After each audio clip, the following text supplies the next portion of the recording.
deadline that we said, I'm Tyler Webb, by the way, deputy for unincorporated areas for Supervisor Mitchell. Come up, because we're recording it, Tyler, so come up so people get online can't hear you. Introduce yourself again. Hi, I'm Tyler Webb, a deputy for unincorporated areas for Supervisor Mitchell. I had the pleasure of joining the team in August, and I worked on that parking enforcement motion.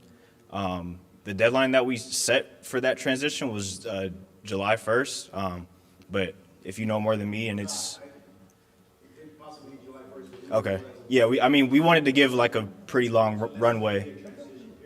Right. Yeah, and we don't want any of the parking enforcement officers to lose their jobs or anything. So we want a smooth transition over to Public Works, and we want to also increase the hours of enforcement also, because right now it's only 9 to 5, not on weekends. So yeah, hope that clarifies and answers. Any other questions about that? Or? Are they allowed to give tickets? United Public Works? Yes, yeah, they'll have that power when the transition happens to give tickets. I mean, with the sheriff's department, you know where you're supposed to go pay them. Right. I mean, I assume all that would get cleared up by the time of the transition. They'll have full power to give and enforce tickets also. Hey, Tyler, I have a quick question. Yes, sir. Why is this being done in the first place? So we heard a lot from our unincorporated areas throughout South LA about issues with parking enforcement, people double parking on sides of the street that say no parking.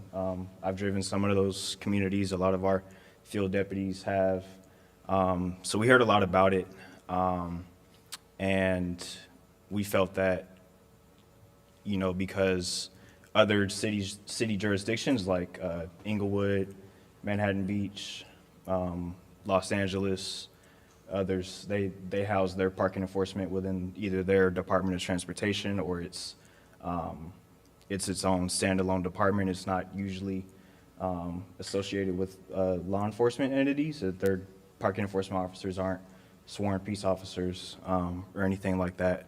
So we wanted to catch the county up in that regard, and also expand the hours of service, because, I mean, parking enforcement is about protecting the public right of way.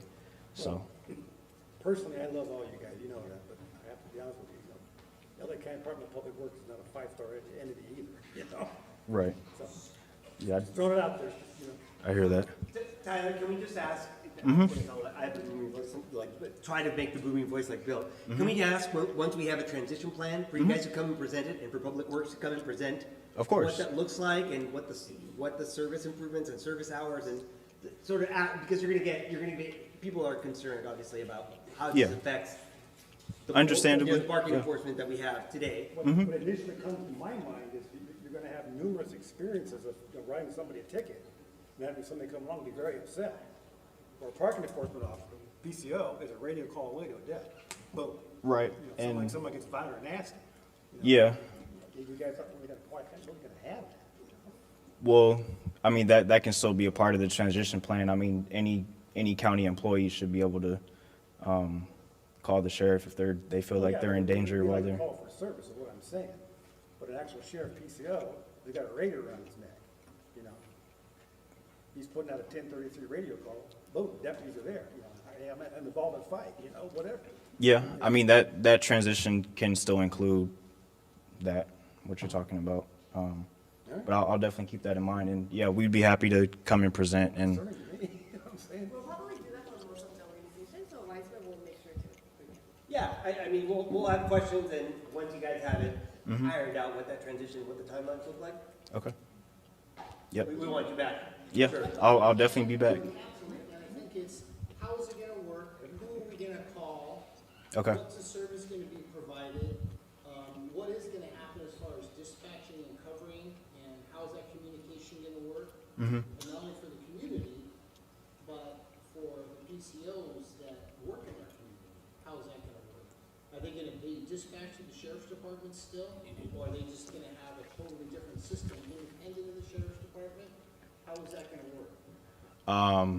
Yeah, I mean, that I'm not sure about, but we will definitely be able to come back and answer that. So I know my concern, and maybe some others, Mm-hmm. are, it's kind of hard to believe a move like that would take place without having logistical operations in place. Right. Already, before it happens. So it's kind of concerning that this thing moved so fast. This is people I talked to in the community. And it was taken away almost instantaneous with very little, you know, it happened, here's a meeting, public input, okay, thank you, bye, gone, it's over. That's the way it seems like it took place from our point of view. Right. And honestly, when I hear Lieutenant Salgado say, you know, hey, January 1st, and we hear, wait, there's a transition period in July, you guys need to talk. Yeah, And then well, they the- come present to us, you know, in January. Yeah. Hopefully before the Well, school I is mean, interrupted. Yeah, I mean, on that, I helped write the motion, so I know for a fact that it says like by July 1st, so, yeah. But if it happens earlier than that, then that's, if they're able to do that, then that's fine. And there's a chance they may also come back and say, we need a little more time, and that's fine too. We don't want to rush something and have it not be of quality, so, yeah. Yes. I just have a question. I haven't been watching in years, I apologize. But since we're on the topic, Mm-hmm. it sounds like so many people are so concerned about parking. Has anybody ever explored permit parking in down there in Wiseburn? And again, you guys have talked about it, but I've especially noticed, Mm-hmm. I lived on 138th Street just for 14 years, so not a long time. But, That's a long time, we have also. so many people that park there and then go to LAX, Mm. or park there and like just leave their cars there and stuff. So like, is that maybe some sort of a solution? 'Cause Sarah, then- we have floated the idea of preferred residential parking for our neighborhood numerous times. Right, Mm-hmm. yeah. There has not been a lot of feedback from the community. That's something they really want. I can help you with that though. So I'm gonna ask that we table that for now, just to call Okay. it agenda, but that's a great point. And, Because I mean, and I think it's a different environment from when we It left. would solve the issue and we would have 40,000 people with, Well, I- or 40,000 cars in the case of some of my neighbors. I have Yeah. said for years, as you very well know, as far as parking, we're at a saturation point. I mean, we got nothing left. If I could say one more thing before I sit down, on the preferential parking district, that's something I believe that neighbors have to petition for, and I think you need 2/3, so, yeah, that's through the Department of Public Works, so. Yeah, we're Okay. we're in the process, so we'll catch you up on it, and we'll talk a little bit about it. Cool. What we're exploring. Okay. Well, thank you all. Anybody else have any more questions for Lieutenant Salgado, the new captain? Sorry. No, you're good. Any more questions? No, you guys are good? All right. Well, we hope you have a great tenure. We look forward to seeing you more. Thank you for coming. You and the LT are welcome to hang out if you like, or if you guys need to go, you can feel free to go. You're good. Okay.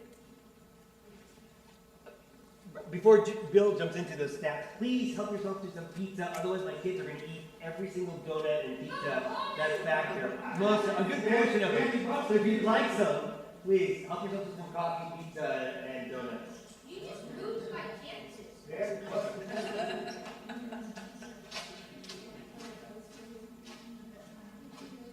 All right.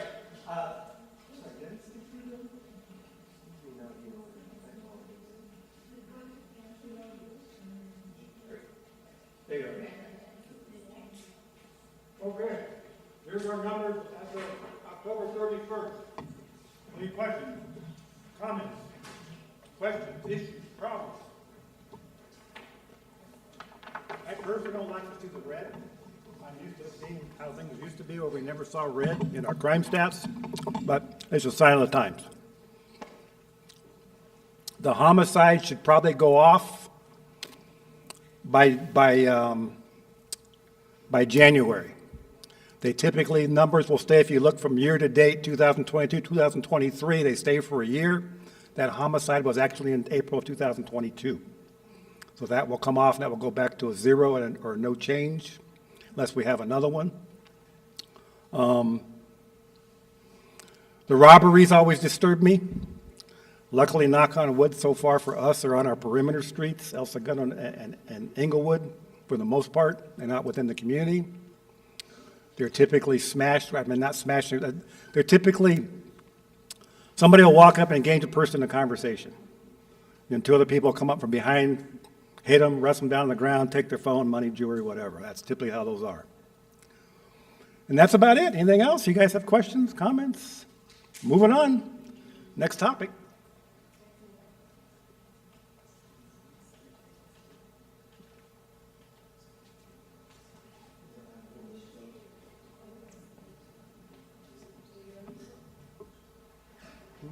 Reintroduce Tyler, right? It's quick individually, get a proper intro, right? Hi everyone. For those of you who don't know me, my name is Ara An, and I'm field deputy from LA County 2nd District, Supervisor Holly Mitchell's office. I wanted to introduce my colleague Tyler, who's here today, but he came and provided an update, so thank you, Tyler. So as he shared, he is our unincorporated, can you hear me? Okay, thank you. I know I'm short. So he covers unincorporated area policy, so he's a great addition to our team. So I wanted to let you know that I am still the assigned staff for Wiseburn area, so if you have any questions, I'll be the point of contact. But yeah, Tyler's here when it comes to motion that relates to unincorporated area. He's hands-on on those things. So yeah, feel free to reach out to us if you have any questions, and we'll be happy to help you. And today, I want to share about a awesome event that's coming up on December 13th. I will be passing around flyers. So we have a senior resource workshop coming up, and I want to appreciate Wiseburn Watch for being a partner for this event. And for this event, there will be presentation by LA County's Aging and Disability Department, as well as Department of Public Social Services. And as I shared to some people, oftentimes we miss out on certain program resources or helpful tools just because we don't have that information, right? And when it comes to senior resources, I want to say exactly the same. So for yourself or for your family members or anyone who can benefit from this, please feel free to attend. And yeah, Tyler, can you help me pass around the flyer? Yeah, of course. Thank you. Yes, it's going to... Yes, so it's going to be Wednesday, December 13th, 1 to 2:30 p.m., and it will be at Del Air Park, which is nearby. So I have hosted, this will be my 4th senior resource workshop. If you've been to the past ones, thank you so much for joining. If you haven't, it's a great event, so I hope you can join. And I have opened these workshops to anyone who wants to learn about helpful resources for our senior community. So again, please share with their loved ones, friends, and network.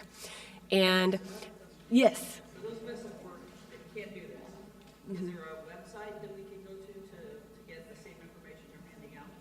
Yeah, so we had this multiple times, and I'll be happy to share resources to you. I can get your email. Let's connect afterwards, and yeah, I'll be happy to share that resource to you. And because a lot of you do them during the day. For the most part, so. yeah. Thank you. I think most seniors are kind of retired, so we try to do it after senior center, like lunch meal time. But I understand where you're coming from, and I appreciate that. Support Mm-hmm. is important. Yeah. So you're not really getting people that can. Yeah. There have been people that asked if they can get resources afterwards, and I have been sending them. And, you know, just like I mentioned, those information can be useful for the families, right? And so I'll be happy to send that to you so no one misses out on any information. So, yeah. Maria, did you have a... Yeah. Consider having like a Saturday workshop in the future to Yeah. meet the needs of other. A lot of Yeah. seniors go back to work because the financial, Yeah. so you're missing population. Yeah. That's a good point. Thank you. So I'll be happy to share information to you. Maria, I can share to you too. And if anyone wants information, I can send all the information afterwards. Okay. Yeah. So just letting you know, we have amazing vendors that are on the flyer. And some of the resources, I'll try to get their general information, contact for certain inquiries and whatnot. So I'll try to make it as easy to look at and then share that information as well. And let's see, what else? So I want to appreciate Eddie, Wiseburn Watch members for being a partner and hope this is a helpful event for our community. So thank you again. And I want to share about a motion that was passed in the month of October. I'm going to refer to this, so please bear with me. So this was a motion to create tougher enforcement measures to hold not landlord, but landlords accountable for RVs. And this was passed in October. It was authored by Supervisor Holly Mitchell and Catherine Barger. And this motion calls for a report back in 90 days on potential county ordinances that will help significantly lessen the sale, lease, or rental of RVs that are in the public right-of-way to help reduce the number of RVs encampment countywide. So this is one of many efforts that we're trying to tackle on RVs and homelessness as well. And yeah, so lastly, as I wrap up, I hope the EO is coming, but I wanted to share that I appreciate Eddie for sharing about many events that are happening around Wiseburn. And 2 years ago, I was able to, talk with them and share candy canes. And last year, I was out of town. But this time around, I'll be happy to help the event too. And we brought over 100 candy canes, and we hope that this will be helpful for the event. So, thank you. And I will be happy to take any question if anyone has any questions. Yes. You know the old marijuana dispensary? Which one? The hot box? There's some place that they tore down the building. Mm-hmm. Any update on what's happening? Mm-hmm. Because now there's a fence. Yeah. And it's all full of graffiti. Okay. Every day Yeah. there's another tagging being done.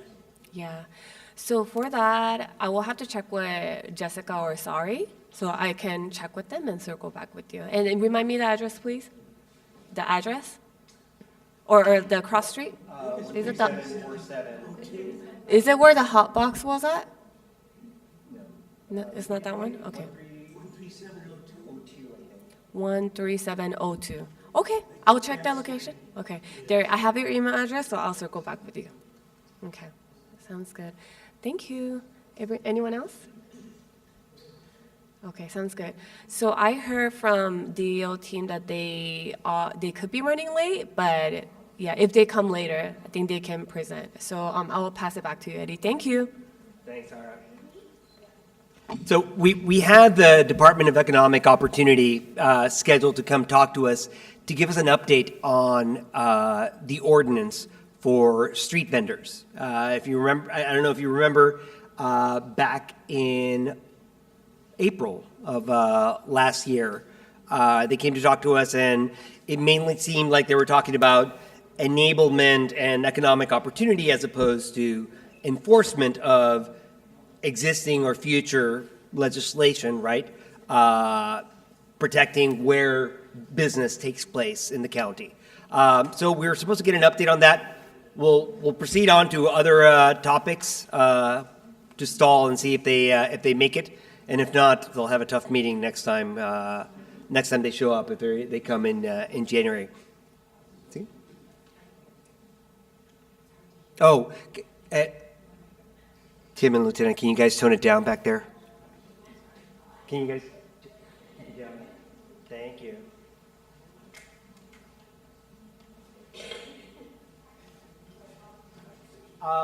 This is our last meeting for the year, and I apologize, these are out of order. Our Santa Parade is happening the day before, because, hey, Carly, did you know, Carly? Perfect time to show up. Folks were asking about you. Great. I stopped by, I figured it might be time. Okay, Yep. Santa Parade. Perfect timing. What's your step? I've been here in a while. I know. Harley Okay, Hoff wait. sorry, I have to Everybody say, is the same. Okay, same Harley, thing, guys. Harley Hoff has joined. She's being modest. Harley Hoff Let me founded be this honest, group. We know everybody here. Does everybody know Harley? Yeah, it's the same. Okay. Yeah. All right. I don't have to. So we're doing the same thing. And you're part of the board this year, right? I am an honorary part of the board. So since I'm still doing National Night Out in Santa, that's great. So, but no, yeah, we're grateful to these guys. But anyway, all right. So Santa Parade. Did you all see we did a fundraiser with a T-shirt? It's our 15th annual. So far, we sold 17. Hope to sell 50. If we sell 50, we make $250. That'll cover the toys for the parade.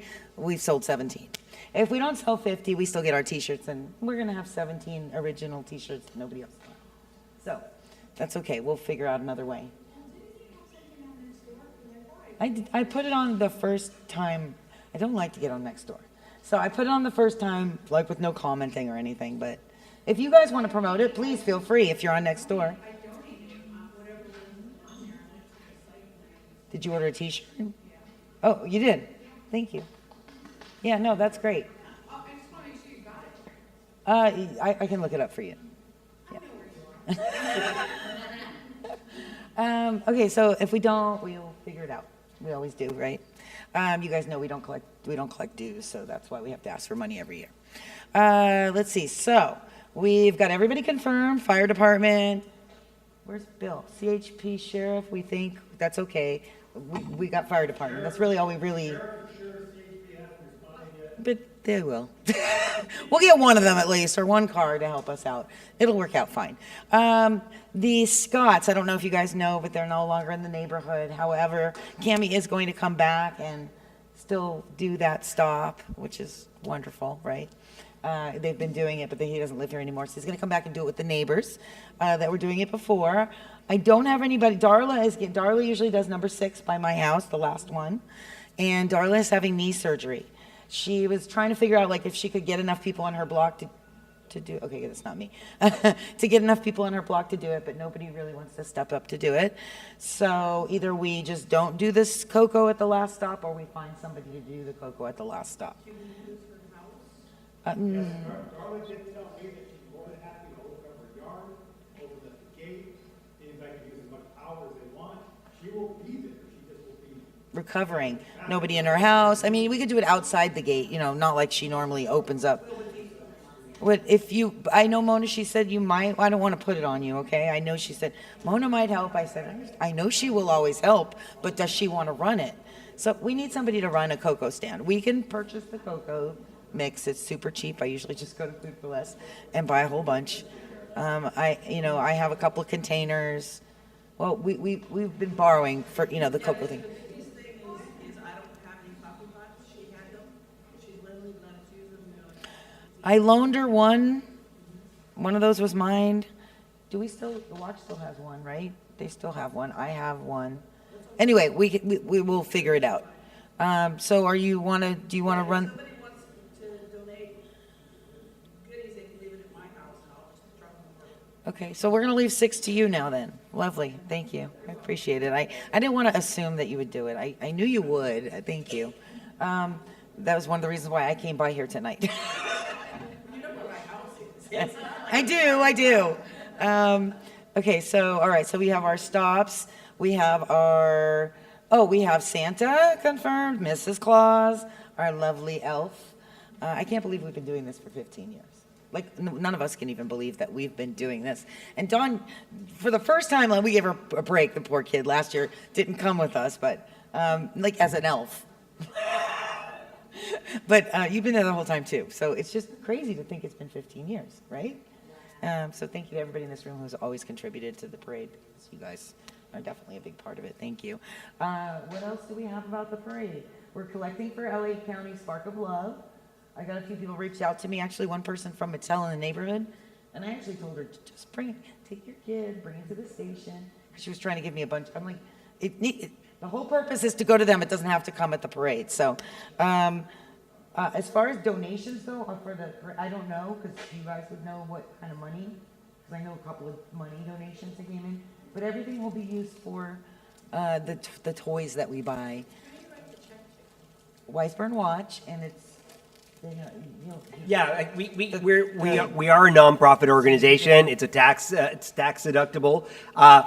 We didn't get a chance. It'll go over email. Our financial statement after National Night Out. We just haven't closed the books for this year. We have about $330 minus $60 for tonight's insurance in the bank.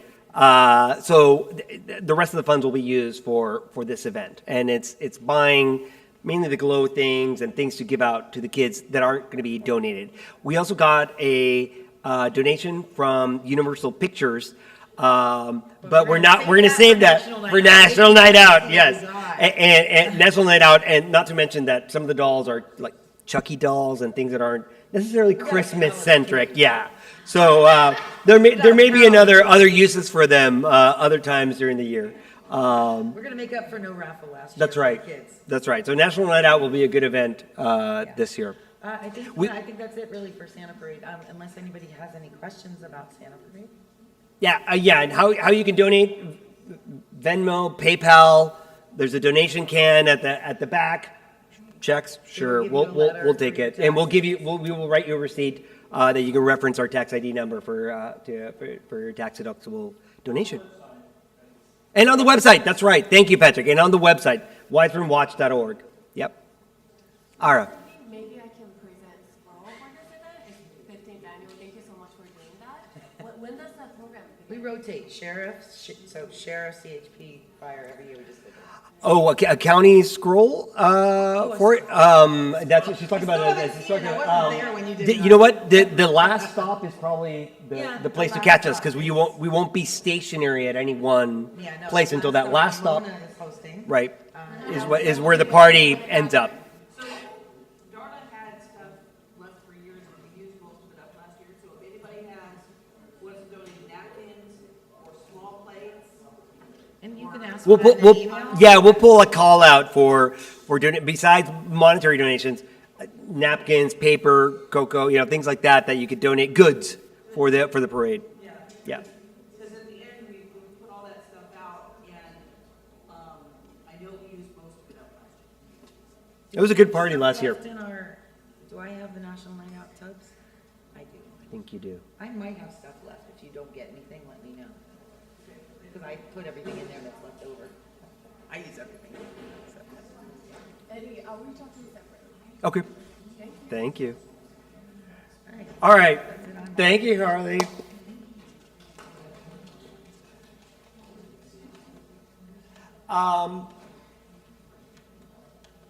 So let me bring this up before we open up to general questions.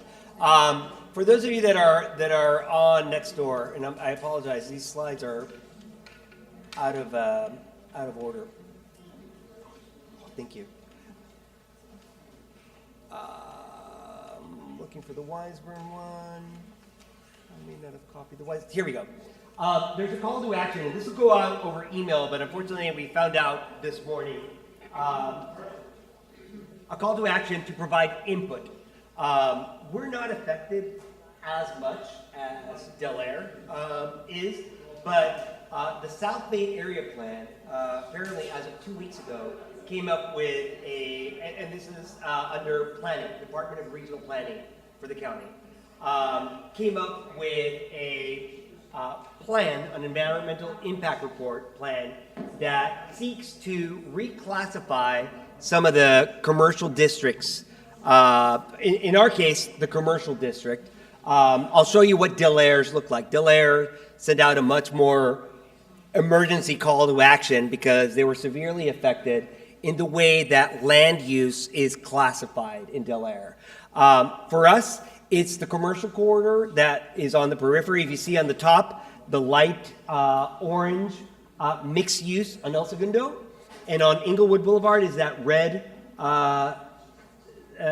sector on the right-hand side. This is Wiseburn, and the only commercial sectors that surround us are at the north and at the east, right? They're reclassifying that as mixed use. What that means is that if it's currently commercial, it's going to be commercial and residential. So the bottom can continue being commercial. They can build on top to the allowable height that State Bill 906, 907, you're going to have to forgive me on the number of it. But there's an allowable limit exemption for parking and building density that's been granted by the state, and this is how the county is interpreting that. So for us, it affects the areas in red, including the demolished pot shop, right, that we know we've seen narrations, we haven't seen the plans yet, but narrations of descriptions of a tall building, a 6-story building with limited parking and a bunch of bicycle slots, right, that's going in. So to Sarah's point, we are going to have to think about how that impacts the parking. So today, the issues, I thought I brought up a laser pointer. Yeah, do you have one? You're a lifesaver. Thanks.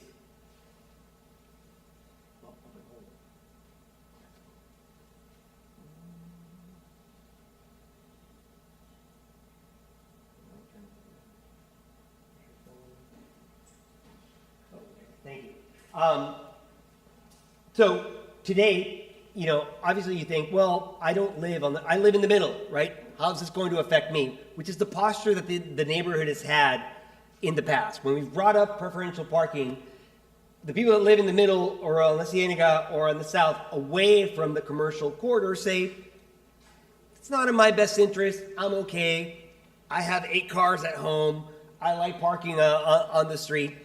This is going to quickly become an issue. With higher density population, just look at the orange areas, a small segment of our, you know, of the area of the half square mile that surrounds Wiseburn. When these people, these properties are allowed dense population with parking exemptions, meaning that not every single unit is going to have parking. Because they live relatively close to the metro station, buses that pass with some frequency through the area, they are exempt from parking requirements up to a certain limit. So that's going to allow construction to occur, by current state assembly bills, to occur without having essentially parking spots for every single unit that's constructed. These folks are going to start parking on our streets. And the way that Los Angeles functions, you can't change culture and habits by simply changing the building code. It doesn't work that way. People are going to move into these new buildings that are going to come up, whether we like them or not. This is past. They're going to come up and they're going to bring cars. So we're going to have a rallying point to identify people. We tried doing this years ago. We didn't have much success, but identifying block captains to try and go out door to door and try and gather signatures for permit parking, at least to try and see which streets are interested in doing that. Well, I was on that Zoom like a couple weeks ago. I don't know if anybody else was, but I watched Come up, Sarah, because we're broadcasting it, so I can't repeat everything that you're saying. And Bob afterwards, if you don't mind. Yeah. Okay. Hi. So I from just seeing the stuff in National Night, I'm concerned because that's our street. Our street is like the epicenter right there, 138th.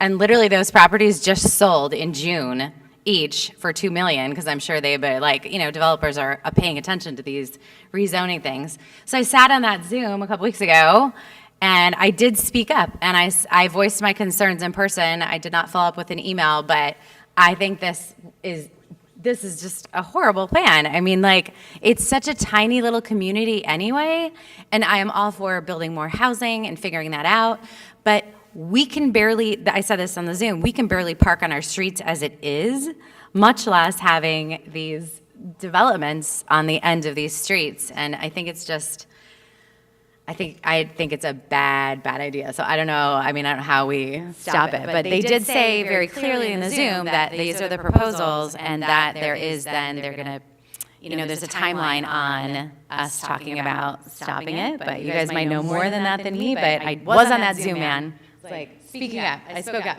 So the long story short, we have until tomorrow at 5:30 to provide input. It's extended. Okay. Don't tell people this. I want them to reply by tomorrow. I don't want to hear extensions. Yeah. Okay. Yeah, and we can always email it. You can always email it we can always email an update. I'd like people to email the South Bay Area Plan at planning.lacounty.gov with your thoughts on this. Bob and then Maria. And I'll show you, while they come up and ask, you're going to have to come up because we're broadcasting it, Bob, sorry. And then while they're talking, exposing their questions, I'm going to flip over to the Del Air just so you get an idea as to the impact to Del Air.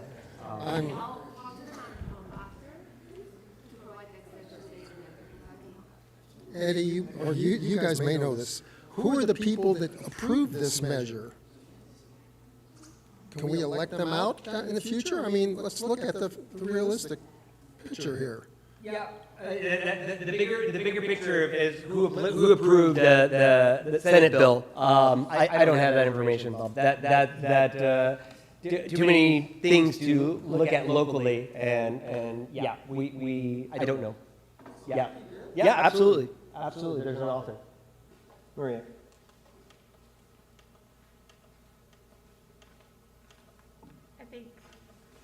One of my concerns has been that we are lumped together with Del Air and we're separate entities, separate unincorporated areas. And so when you think about Del Air, you think about the proximity to the metro. We don't have that same proximity to the metro. We do have bus lines that run, and when I was one of four, and we went to that community meeting at Lenox Library, they're like, the buses need to run every 15 minutes in all directions, which is not what is happening. The Torrance Transit, which runs along Aviation, runs every 80 minutes, maybe. The Gardena, which runs along El Segundo, runs once an hour. That bus that runs along Inglewood, I'm not sure if it's once an hour or how often that runs. The only one that runs with any frequency is, I believe, the 125 that runs on Rosecrans to the south of us, every 30 minutes. So in terms of having access to the transit for it to not need the parking just doesn't make sense. Because the moment you say Del Air, they're like, oh, they're next to the metro. And we're Wiseburn, and we're not next to the metro. We're in proximity, but not necessarily within the same proximity. Another thing is there's something called the density bonus law. And with the density bonus law, that kind of throws everything out and allows them to add a certain number of stories to whatever they approve. So it could be that when I went to the meeting, I said, well, maybe we're okay with 2 or 3 stories. But if they invoke the density bonus law, they can add 5 stories to that. So that's where I started getting anxious about the building. Yes, do we need more housing? Yes. Do we want to live next to all of the automotive shops? Maybe not. Is there a happy medium? I hope there will be, but I don't want to see 6-story buildings along Inglewood. So everybody needs to voice their concerns, however you feel about the proposed projects. But when I spoke to people, it was already as if it was a done deal. And each time that I tried to log on, I wasn't able to log on to the meeting that you went to. The previous one was like on Microsoft Teams, and I wasn't able to log on to that one. But I did go to the in-person meeting, and we did give commentary there. But like I said, I was one of 4 people at this this event. So there is urgency, to get it documented. They did open up with the survey that wasn't necessarily set up in a way that included Wiseburn in the beginning. Wiseburn wasn't even listed. So please be sure to voice your concerns, put them in writing, articulate all of your feelings so it's documented and it is on the record, and they cannot say that they did not get input. Thank you.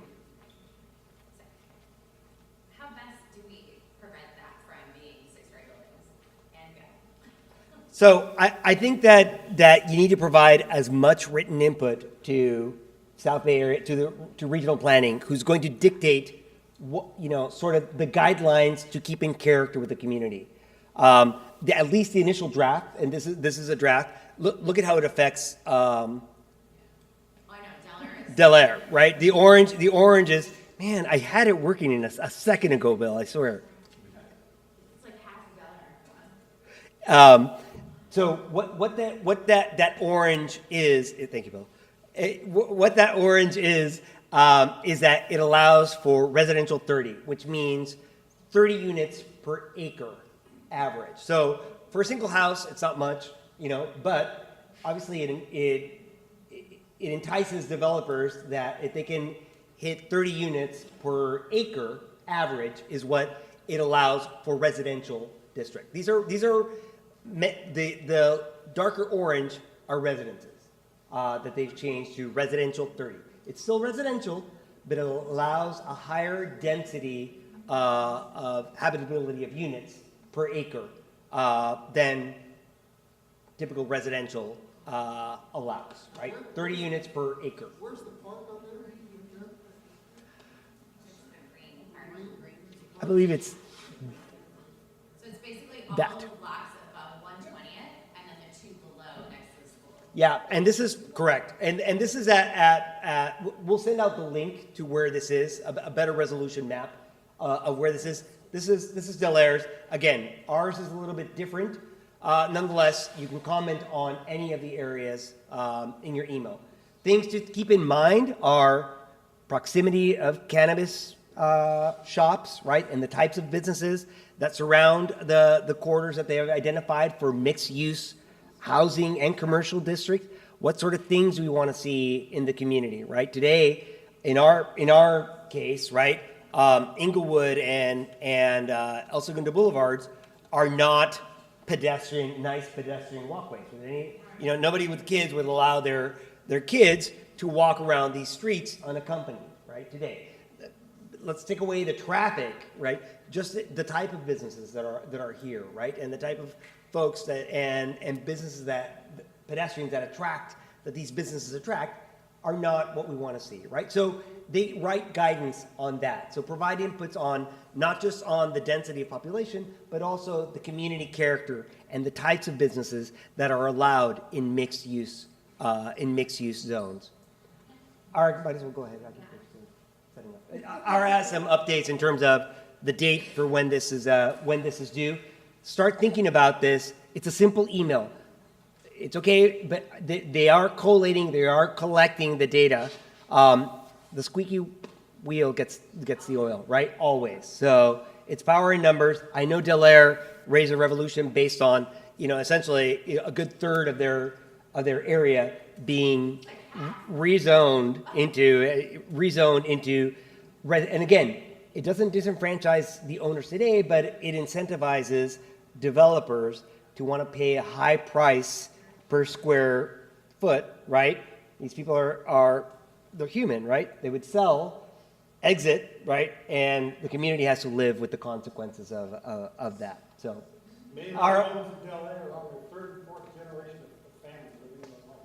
Sorry, I'll be really quick. You're coming up next.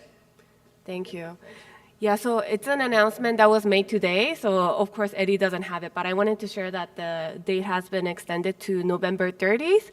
So that's a new deadline.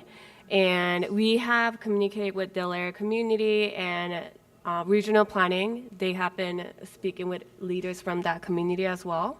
But I just wanted to share that this is kind of like a draft environmental impact report. So it's not near approval of the area plan. And this is open for input to set the guidance for the actual environmental impact report. And I also want to add that the draft EIR is done with max zoning and land use in order to have collective evaluation. So it's like really... In English, what did you try and say? I read my notes in front of you. What it meant. So it's a little too early to finalize that these buildings will happen. It's way too early in the stage. There's different procedures that needs to be approved and occur for any building to happen. So I'm just saying it's a little early. Early enough that input will make a difference, is what you're saying. Your input, any input is helpful. Any input is helpful, and it's until November 30th. So yeah, there were some updates that we just received, so I just wanted to share that to you. But to your point, I encourage everyone to share their input if you have anything you want to share. So yeah, thank you, Eddie.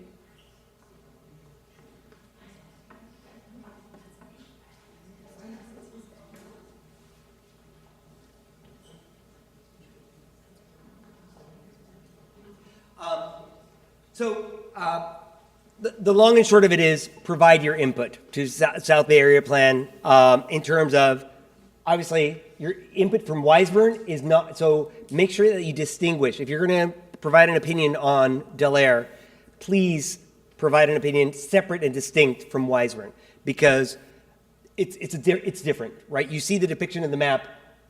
The way it affects us is different than the way it affects Del Air. I think there should be, I'm going to send comments for Del Air as well, but I'm going to separate them between Wiseburn and Del Air. So make sure that you outline those. I think we need to do a show of solidarity with them. I think that's fine. But they're two separate and distinct communities that are affected in different ways, right? So just make sure that you keep that clear, and we'll reiterate that in the email instructions. Sarah, and then Bob. Sorry. Go ahead, Bob. Is that linked in the email you sent out? It will be. It will be. Yeah, it will be.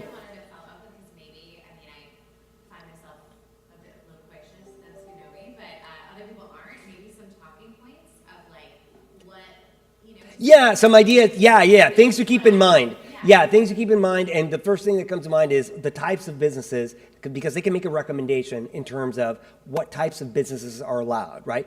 Just like, the nudie bars aren't allowed in non-industrial areas, right? Why would cannabis be allowed close to schools, right? And close to a commercial district and a pedestrian district? So things like that to keep in mind. I can imagine maybe along El Segundo or like along Rosecrans, bigger, higher apartment buildings, but like just right in the middle of Inglewood in this whole like you have like a 6-story building in the middle, like in your backyard, like come on, man. And it doesn't help that we're separate, across the street from Inglewood is the city of Hawthorne, right?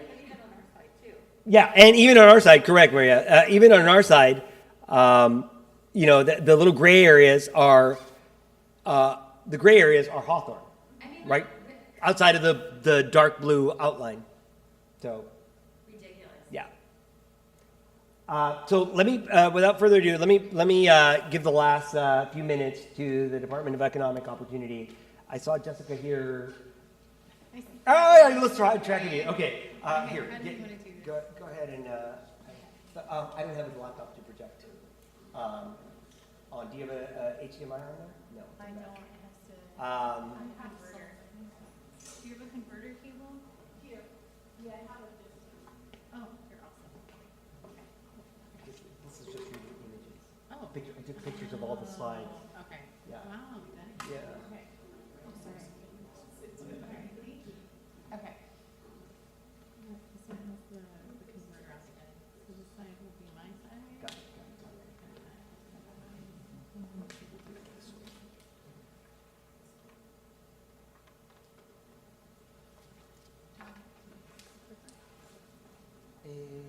It's not something to.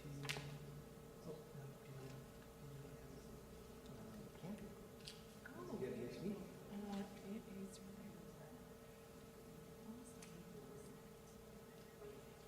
And I had a laser pointer right there. I knew it was all laser.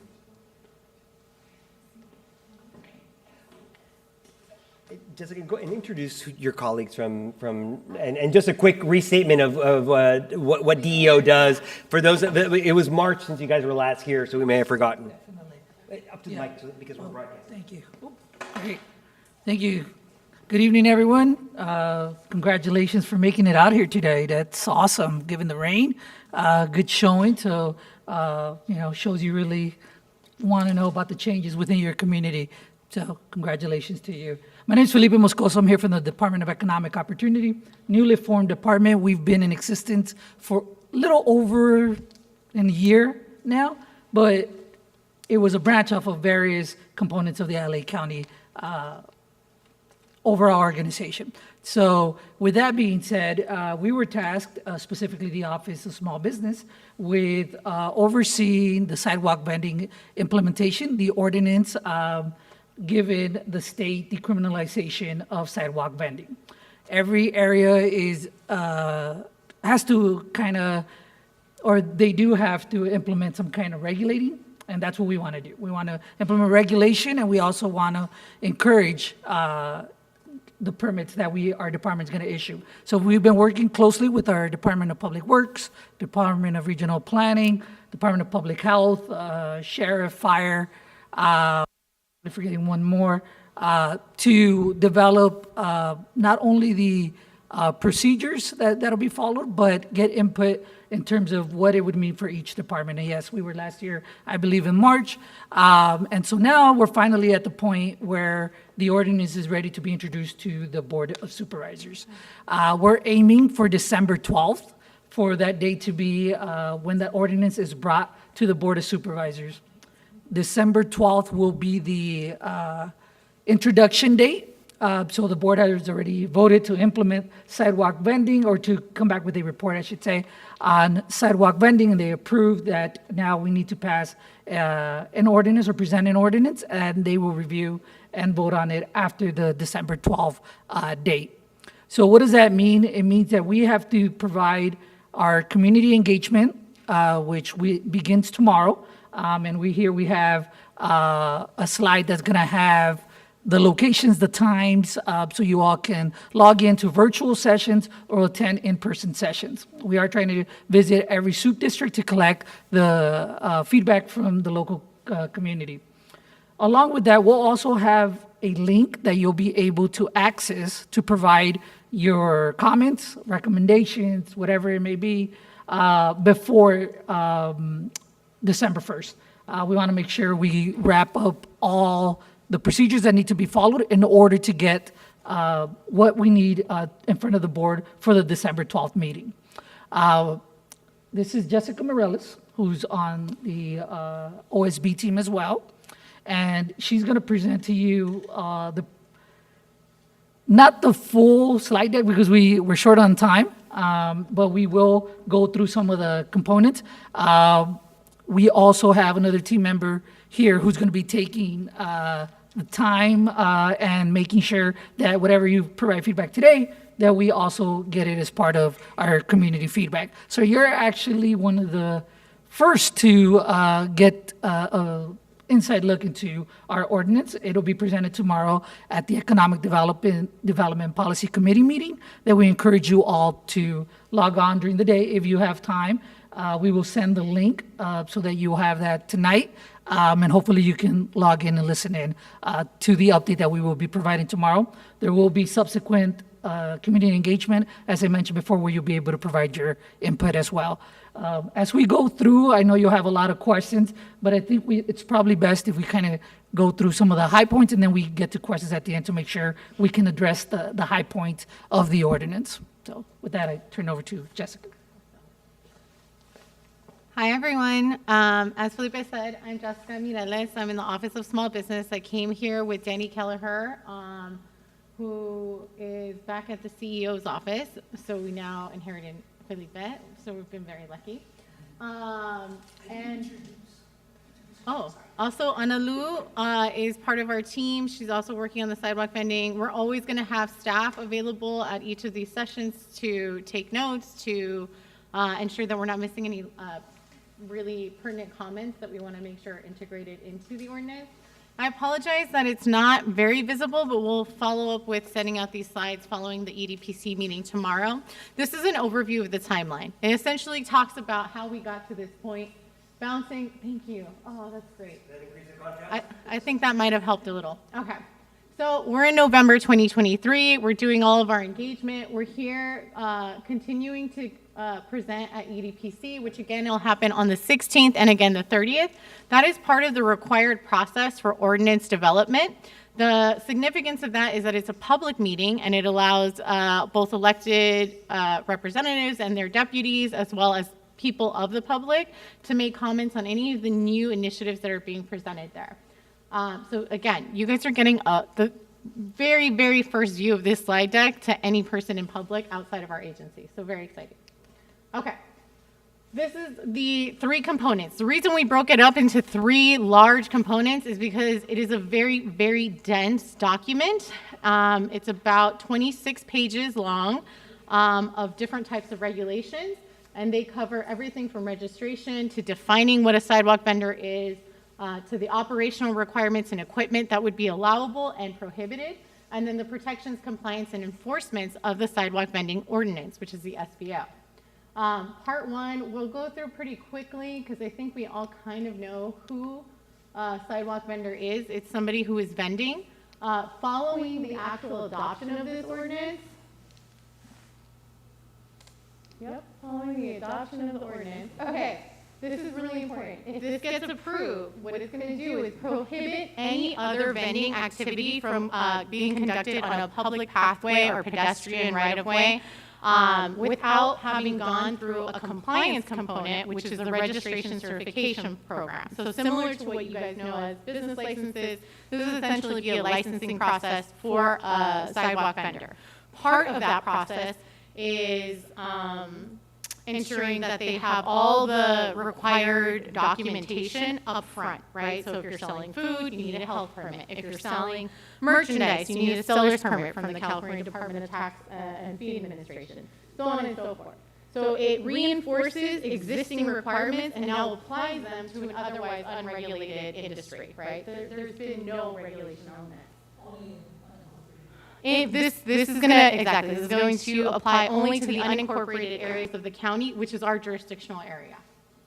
The this is, again, it's accompanied by a fee. It's going to establish how long somebody's going to be a valid sidewalk vendor. It's non-transferable, meaning that each person and every conveyance that they're using has to go through this registration process. These are, again, proposed ordinance requirements. There we go. Okay, so I skipped a lot there. I hit a lot of slides because it just goes into more detail about all the different requirements that a sidewalk vendor has to meet to be able to get approved through the registration process. But what I really want to focus on with you all tonight is operation and requirements for equipment. So residential areas, roaming vendors only may operate between the hours of 9 a.m. and 9 p.m. Roaming vendors will be permitted to vend in residential areas, only stopping for point of sale. No stationary vendors, right? So the stationary vendors that y'all have reported in the past that are at this moment unregulated, so they can technically be there, this will create a new law that would prohibit that type of activity from occurring in residential zoned areas. Stationary vendors will not be permitted in residential zones. Commercial zones will only allow operations between 6 a.m. and 12 a.m. or the latest a business is open on the same street. So if you're, in, I don't know, an area where there's a nightclub, you might have a vendor that could be there later because that business is permitted to operate later than 12 a.m. Sidewalk vendors must not obstruct vehicle pathways. They must not vend, reinforces ADA compliance, must leave a 5-foot clearance. So we've actually expanded on the ADA compliance, which is a minimum of 3 feet. Vend from parked cars or to individuals that are in a motorized vehicle. So you can't vend in the middle of the roadway. You can't stop cars. You can't approach cars with vending. That would be a prohibited activity. You can't sell counterfeit products, secondhand items, animals, insects, controlled substances, chemicals, lottery tickets. It goes on and on. It's a pretty robust list. And again, this isn't verbatim from the ordinance, but it is pretty close. Yes, you may. In Wiseburn, it's mostly residential, but then we have a walking path. The walking path is considered a park. Does this cover the park such that we don't end up, they just move across the street and they're now sitting in the middle of the walkway that we use every day, lots of us? Jessica, sorry, can you repeat the question with the microphone? Yeah, so the question is that there is a pedestrian walkway that's attached to a park, and it's considered the park, and it's an actual pathway in the park, right? Okay. And would this cover that? So it will only apply to public right-of-way, so sidewalks and pedestrian pathways as defined in the ordinance. So once the ordinance actually gets posted, there's definitions for pedestrian pathway. One of the areas that is specifically called out is parks, beaches, and harbor. They are working on title changes that are going to be housed within beaches and harbor and parks ordinances themselves. So there's additional title changes that do have to happen to make this enforceable in other areas. But that's a great question. Thank you. Yeah, if it's a county park, then it would be regulated under, I believe, Title 17 and 19, which is, one of those is beaches and harbor, and the other one is parks, and I can't remember which at this exact moment. But those are the title changes that we're looking to change. Okay. So distancing requirements. Everything is either 5 feet, 10 feet, 25 feet, 100 feet, or 500 feet. So it prohibits vending in zones that are going to be based on keeping public health, safety, and wellness in mind, right? We don't want vending to happen during the hours of school operations when people are having already a lot of traffic from drop-off zones, pickup times. We want to make sure that, again, if it's a residential area, that it's only stopping for point of sale. So we've put a lot of kind of parameters around the vending. So we're not having any completely excluded zones, but we are creating pretty specific distancing requirements. Vendors from food carts. So again, this reinforces that they absolutely, anybody who's selling food has to get a health permit, right? Like a restaurant, a bar, any brick and mortar facility has to go through this process. There is another process that is available for permitting through the Department of Public Health. We don't have them here with us. We do want them to join us for most of the community sessions. So if you have questions that are specific to the requirements around what a compact mobile food operation would look like, then those would be questions that we'd have to take back to DPH. But it absolutely reinforces and points back, again, to different codes that are already existing that we know are enforceable. Okay, registered merchandise cards. Okay, so these are additional requirements, new requirements. Things like having your business name affixed to your conveyance, which can be a cart, it can be a stand, it can be any number of types of items as long as they are within the permitted requirements that were outlined in the registration section. So a fixed cart has to have the registrations, the proof of their actual registration. They have to have the business name that was associated with their registration account. And again, that's to make it a little more identifiable so that when we're doing compliance following the ordinance, we can see who is actually following the rules and guidelines, and it's a little easier to spot people that are in non-compliance. Okay, I'm not going to go through all of these, and again, we're going to provide the slides, but essentially what this is creating an entire new set of guidelines for operating that are going to make it easier for one, vendors to become legitimized, and then also two, to enforce the different elements of the regulations that are included in the ordinance. Okay, I'm going to go past this. This is all around conveyance and equipment that's allowable. Things like no customer seating are outlined in that. Again, must not store food. It reinforces some of the food requirements from the California Food Retail Code. It also establishes new requirements for those who are selling merchandise so that you don't end up having just stuff everywhere and creating an unsafe operation. Again, this goes into things like noise, lighting, signage. Anything that could be considered part of the vending operation is also outlined in this, and also part of all the distancing requirements that are going to be included and proposed for the board. Okay, lighting. Okay, again, this reinforces no alcoholic beverages, no sale of any controlled substances. And then again, that points back to the different penal code that is already on the books. Okay, things like just disposing appropriately of waste, right? There's already regulation around what restaurants have to do to dispose of grease, wastewater, food, other byproducts from their operating. This is now new proposed language that's going to regulate how you need to dispose of things. It points back to other compliance requirements that, again, are already on the books through Public Works or through regional planning or through public health, and then kind of expands on some of those languages as well. Okay.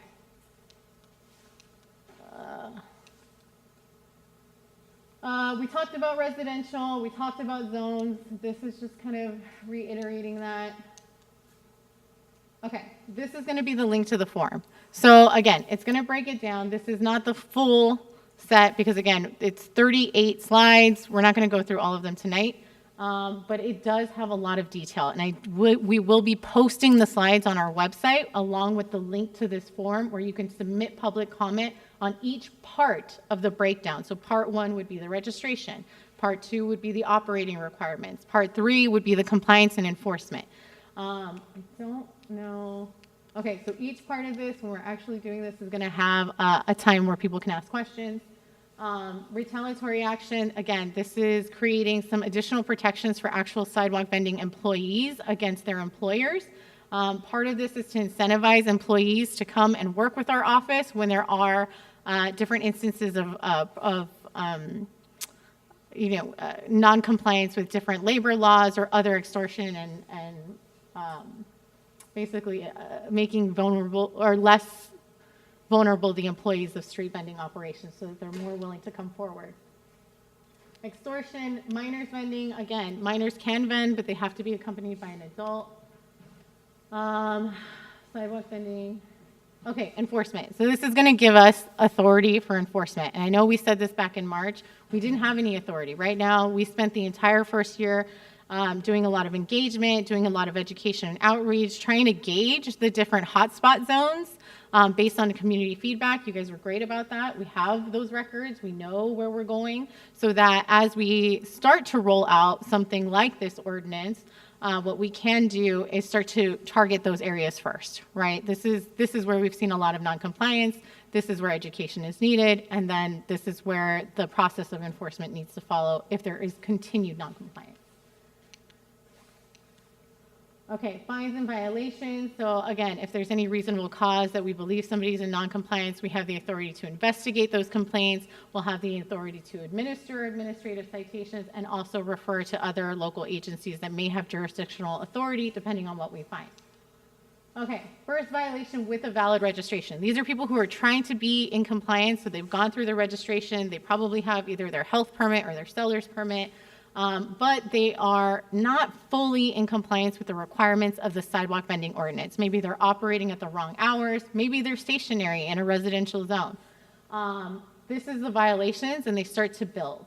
And again, within the same year, after 4 subsequent, that's when we start looking at what are the next steps in process to revoke them, what is the next step to debar them from being able to operate, and then what are other escalations that we need to have with our departmental work group partners. So if they're violating something in the SVO, they're probably also violating other policies and procedures that we could refer them to. So again, this just spells it out a little more clearly, having it all wrapped up into one really consolidated ordinance.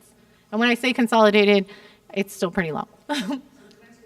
Yes, you can. So who is envisioned to enforce this? Is this we call the sheriff will pass it? Is it some other agency like we're hearing about for parking? What is envisioned in this plan? This is DEO. So this will give our department the authority to establish a division dedicated to doing this. So we would be contacting that division directly. Exactly. And then we would be able to then reroute as needed to the different referrals, right? Yes. Are you guys gonna have enforcement 24/7? Not 24/7. So in other words, some guy is standing in the corner of say, it's my street, 140 from Los Angeles, Mm-hmm. and I observed him dumping wastewater in the street. Mhm. Saturday at 10 o'clock. What do I do? Saturday at 10 o'clock. So wastewater in the street is already a violation of Public Works, right? We talked about this last time. You know who does provide 24-hour service? It's Public Works. They can come at 3 a.m., 2 a.m., 5 a.m. We just have to communicate it. They respond and cite this guy for what he just did.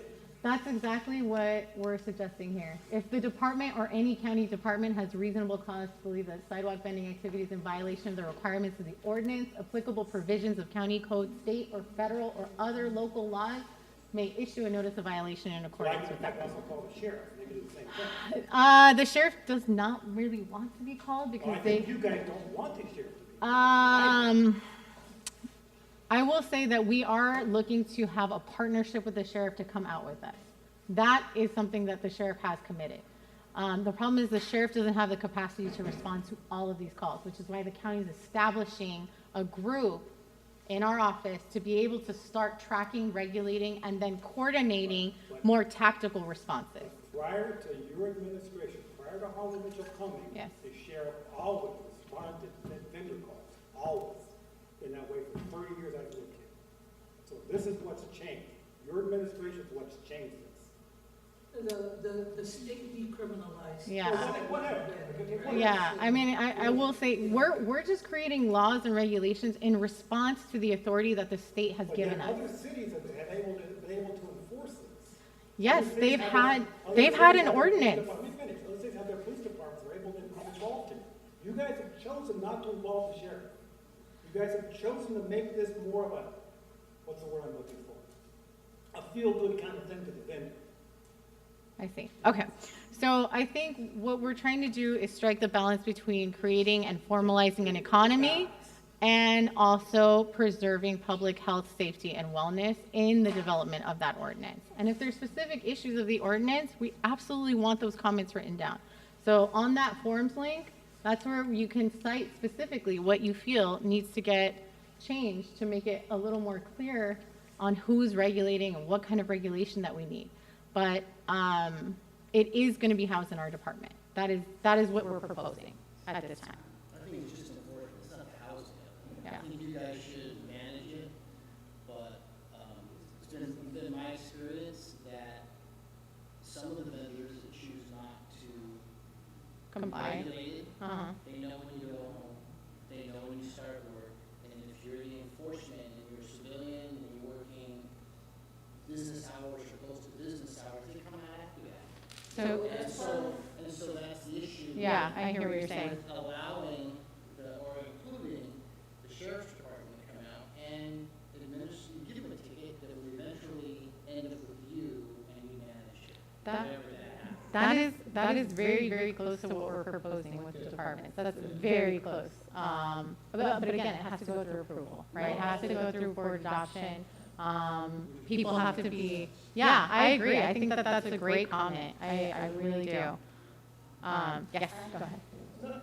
Something that I want to talk about, forgive me if I'm mistaken, I got the impression that you really kind of didn't really answer or know the answer to the situation with parks. Our walking path is considered a park, Yeah. number one. But because of its location and unique to our neighborhood, every single day, our school kids use that pathway to go back and forth to school. So, because it's a park, are they gonna be allowed to set up here with school children walking by? So we're going to have to defer to the title that actually regulates parks. That points back to the ordinance points back to the title that's regulated by parks. So when we do a listening session, we can have our parks partners with us so that they can answer the title changes that they're proposing in their ordinance that accompanies this ordinance. Because like I say, our walking path is probably,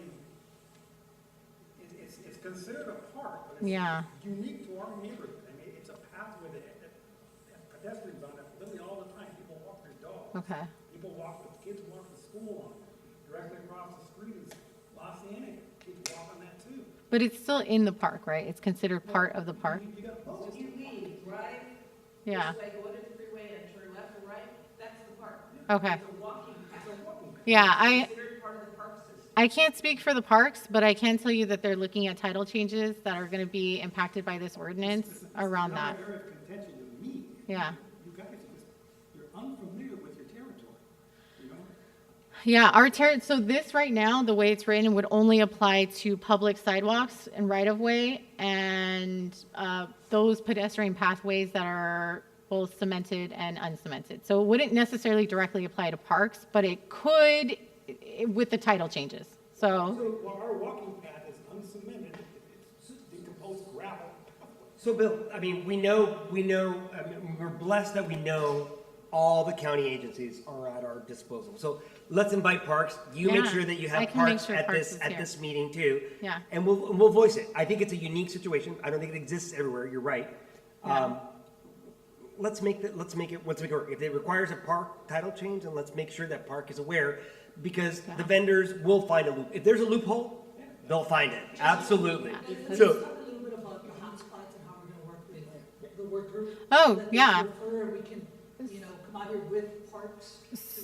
so the ongoing work.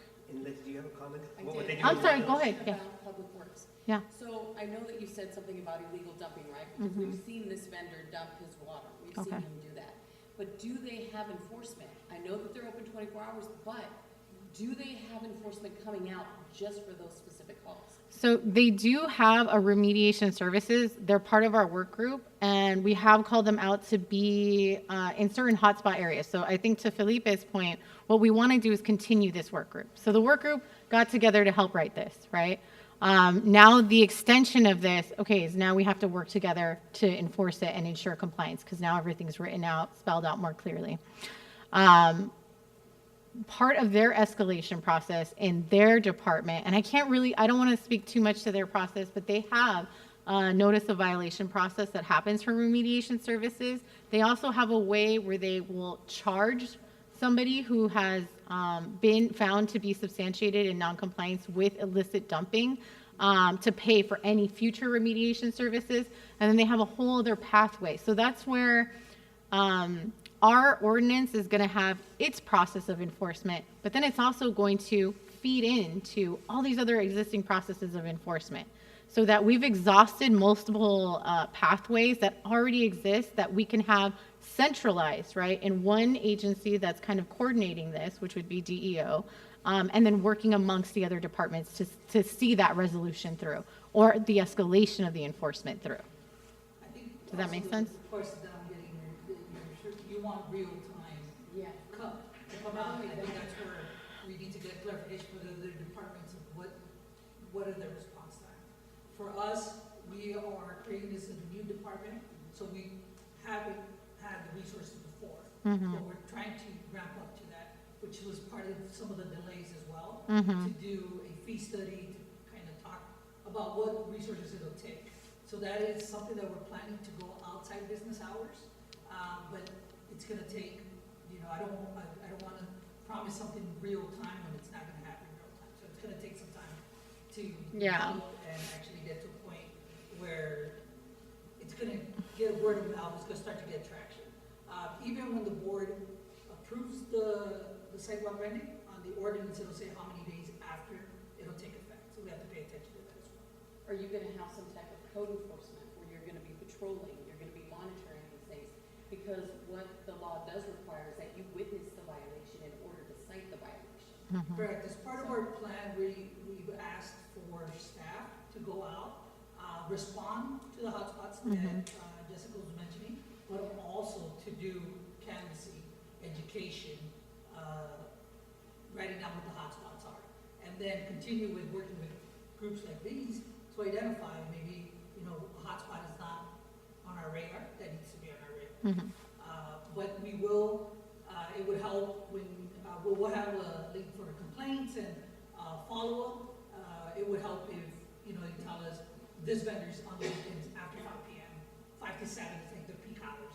So we know when we come out, we'll be able to find them and see what's going on and invite our work group. Is your app going to have an option for photos? It's not an app, I think it's gonna be. Anything like that, where you can submit your complaint, but you can also upload a photograph if you So take it of the vendor. that is something that the Works app, the one that Public Works hosts, and they do have an option on there right now for sidewalk vending, and we're looking to expand potentially that area. But that app does have ability to upload photos, so I did like that as well. Who we're talking about. So Yeah. who that vendor is. And if you're familiar with that case, then you'll know you can pull that file. It's him again. Exactly. I have his information. And then after the ordinance goes into effect, one of the nice things is that we're going to see more consistency, right, in the vendors that are registered, because they would have business names or whatever registration name they applied with on their conveyances. So if they don't have those things and you're taking photos of them, it's much easier to recognize that's the same cart. That's the same setup that has been photographed now like 2-3 times. We need to issue violations or escalate. When it comes to the ordinance itself, we just didn't write it on our own. Oh, yeah. We actually had to go back and look at other neighboring ordinances that are within our area to compare. So some of the things we've adopted from them, we've recommended on the ordinance. So some things will help us based on previously set procedures that other areas have. We're trying to get to the point where we'll get the program implemented and then provide reports. Because attached to the vote that the Board of Supervisors will take, they're going to tell us, come back 6 months, a year, for every 5 years, or a yearly report for every 5 years of what's going, lessons learned, resources that we might need or require to be fully in compliance, right? We have an idea of how many permits we might get per numbers of what we've seen and what we know in the unincorporated areas, but it's really going to be a yearly gauge. So, this year we got 1,000 permits. Next year we want at least 1,000 permittees to renew the permit. So as more permits are made available, we're also going to get additional resources to try to help and make this a full program where individuals, both sides, right, that want to apply, can apply, and then we can enforce on our side as well. I'm sorry, go ahead. Is this just about like a fruit cart people? No, it's any type of vendor. Thank you. Anybody in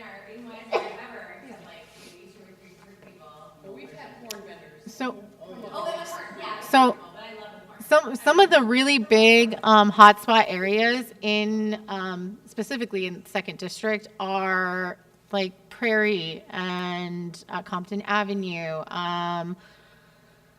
There are a ton that have popped up there, actually, even after we started doing engagement. There's a ton over on 73rd in Compton. There's a lot around the El Camino College area. There's a lot that's set up around the park, on the sidewalk, around the park.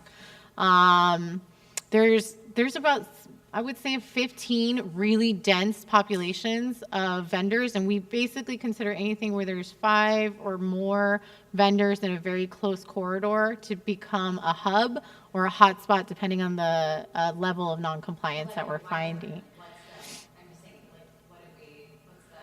We have the fruit vendor who takes up that whole sidewalk, and then people stop their vehicle in the red or park, It's in a residential area, and it's creating like unsafe traffic processes, and that's happening in other corridors as well. Yes. Can you show how we're cooperating with the county? Because there's also another board motion that same day, and apologies, I'm just a little green on that motion, the CMFO motion that will also apply, that might help more of an overall approach. Okay, so the other thing that is changing is, and again, unfortunately, we don't have the Department of Public Health, but they will be speaking about it on December 12th as well. They have a compact mobile food operator ordinance, and this is a change that, again, is basically reacting to state law that required the introduction of what is a CMFO. That is essentially going to be a permittable process for compact mobile food operators. So those fruit carts are now have like a legal pathway to get a health permit. So before they weren't really allowed to do things like cut up fruit on an actual cart. Now they can do that legally because the California Food Retail Code. I like fresh fruit.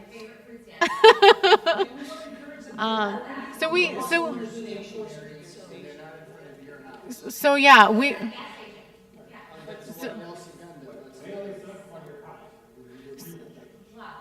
But that's, and again, like, people set up, vendors will go to areas where they're getting business. So it's not that they're not getting business, but we want them to have that business and operate in a safe way, the same way any other business would operate in a safe way. So, yes, thank you, compliance. Bob.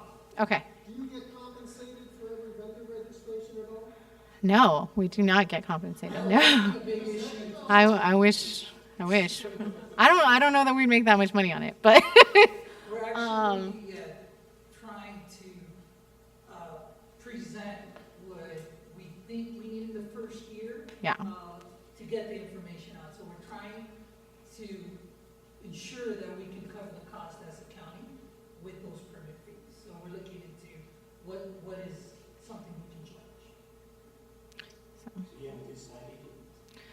We have to get approval from our auditor controller, who's like the fiscal arm of the county, and then we also have to get approval from the board. So by resolution and adoption, then we can actually say, okay, this is what is going to be charged.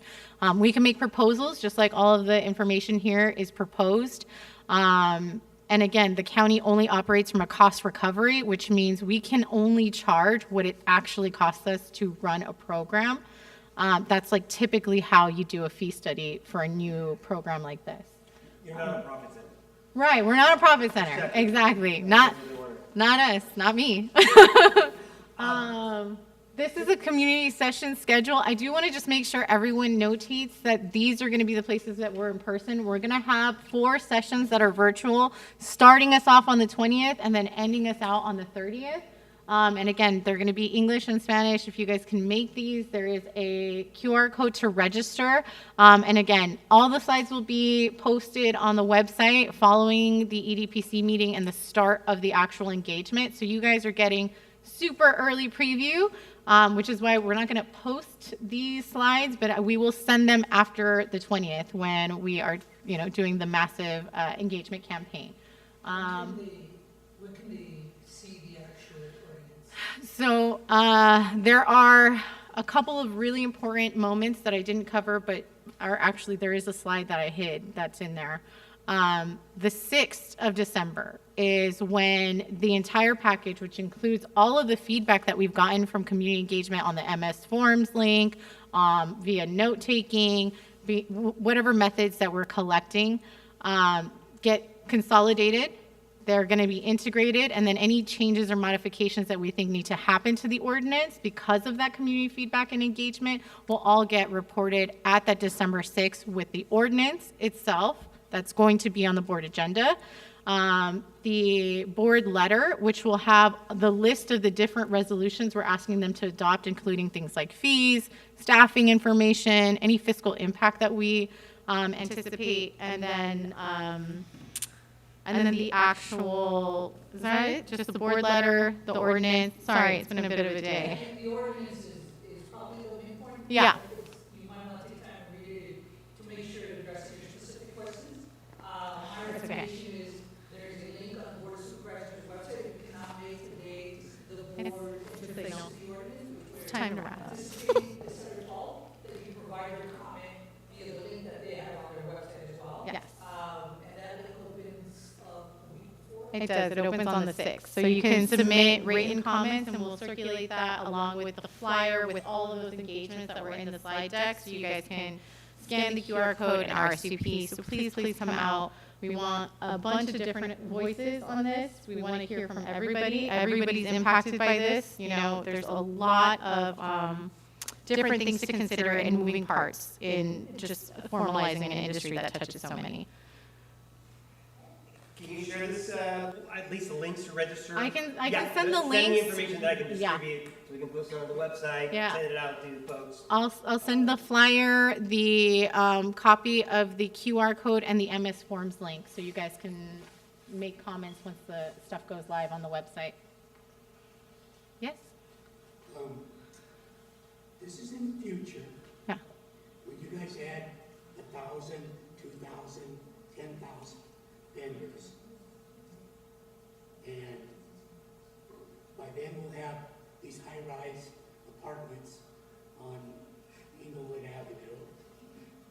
We already don't have any parking. So where are they gonna park their automobiles? Because I'm sure that's gonna be full of supplies, because they can't have all their supplies on the push cart. So they also can't have their supplies, based on the way the ordinance is written, we're limiting how much inventory you can carry with you.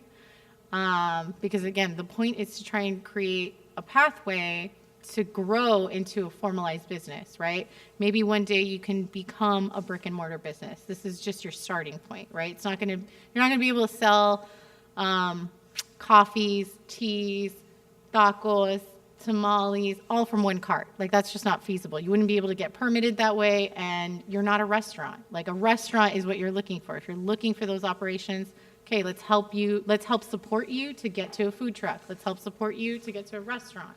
So the real goal of the program is to give people an economic opportunity to be able to do this, but not necessarily have it be your sole job if you're doing this and other work, right? Or have multiple like vending opportunities, right? You can also employ people and expand your enterprise that way. But we want business growth. We want it to continue to grow. We want people to employ other people locally. That's the goal. Yeah. That didn't answer my question. Where are they going to park? I'm not sure. I'm not sure where they're going to park. Push their cars. To the local area, they still have to make sure they're following, if it's do not park, and they're parked there, then obviously they're breaking law in that regard. But that's where we hope the work group can go out and identify that and see that and go out with our partners, and then maybe at that point, there's something that can be done for somebody parking in the red or somebody on the curb. I'm not talking about that. And you're talking about impact, right? Like just like the density of everybody. Yeah. My neighborhood. Yeah. I live in San Pedro, okay? And I'm gonna push my cart from San Pedro to Wiseburn? I don't think so. I'm gonna have some type of automobile that's going to either carry my cart, carry behind it, whatever. And when we got 100 vendors in Wiseburn, they're all gonna have some type of van, a truck, something that carries supplies. Got it. It sounds like it's a parking concern, but also just like, what does it look like to have just a high-density population become a hotspot potentially? I think he's saying, are they going to, they'll be able to park anywhere where it's legal for them to park, unload and do their business, come back, load up and leave. So they can park on the street legally, basically. There's nothing in the ordinance that says, we're gonna restrict how you come here. No, there is not, but I understand. Yeah, I understand what you're saying. Okay, that's helpful. I see what you're saying. The only thing I would say, I'm sorry, No, go ahead. if you have parking permits, they couldn't. park. Absolutely. I agree with you. See, full circle, baby. Yeah. That's a good ending note for tonight. Good question, Derry. Yes. And just as Bill, yeah. How do you guys? These are basically cash and carry. Excuse me. I said, who's you guys? I said, Oh, yeah, you guys. Yeah. They're basically cash and carry business. These guys are not paying their taxes or whatever. I mean, how do you support that? How is that okay? You know, I have to pay my taxes. You know, I have to pay. You know, you guys do all this based on our money. How is it you can have somebody come into our community, operate a business that's cash, and not paying their share to upkeep my community? That is something you want to raise up in communication so that, Yeah, thank you. because, You guys are subsidizing illegal businesses. Dude, look at any major corporation in America right now. They pay less tax than probably these guys selling from their apartment buildings. does the address eligibility Like Dari said, we're already parking saturated. Like the waivers? 20 vehicles, that's just 20 more cars. we'll take the comments and Yeah. So again, Increased parking enforcement. I think I it like brings that. the parking permit situation back full circle, like Sarah said. I think that's an important point, Bill. Yeah. I mean, I think that question should be asked at these sessions in public so that they get recorded. I know Leah knows typing notes back there. I know she records everything. I've seen her. I know. That's why I said thank you earlier. So I think that's a good point. Our two vendors on El Segundo and 135th get dropped up and because I've seen it in the morning. They get dropped off and picked up by a vehicle that carries several carts. It's a commercial operation they're vendors that work for a larger corporation, you know, that drops them off. Yeah, they should be paying taxes for sure. Yeah. No. No. You know, these questions come up, and you guys can't answer that. You're affecting our quality of life, and yet you can't answer some of our questions. It's frustrating. Yeah. Just truly frustrating. I think this guy here, you know, nothing personal, but you can't articulate the parking enforcement issue. You know, but we have to live here. You know, that's our point. I think. This is affecting the quality of our life. And that is why we want to have these sessions, and that's why we want you to write down these comments, and we want you to point to, hey, maybe in an operational requirement section, you need to spell out better how long someone can park or merchandise that can be carried there. I guess where I come from, you know, this is nothing new. We've had vendors, you know, ever since I can remember. But up until this point, up until this administration, we call the sheriff and gets handled. You know, now that's all changed. We have parking problems. Call the sheriff, parking enforcement handled. the state changed. Now it's changed. So I agree. I'm gonna hey, I'm gonna ask you to stop for tonight. I'm gonna call the meeting adjourned. Bill, I don't think that's correct. The state changed something that prevents the. But I That's live what in the the administration. county of Los Angeles, the state of California. I live with the county records, you know? Eddie, you ended it and then you can. Yeah. So let's stop. Let's quit. I do want to say thank you guys again for having us. It's an unwinnable argument. Yeah. Thank you. Thank you, everyone.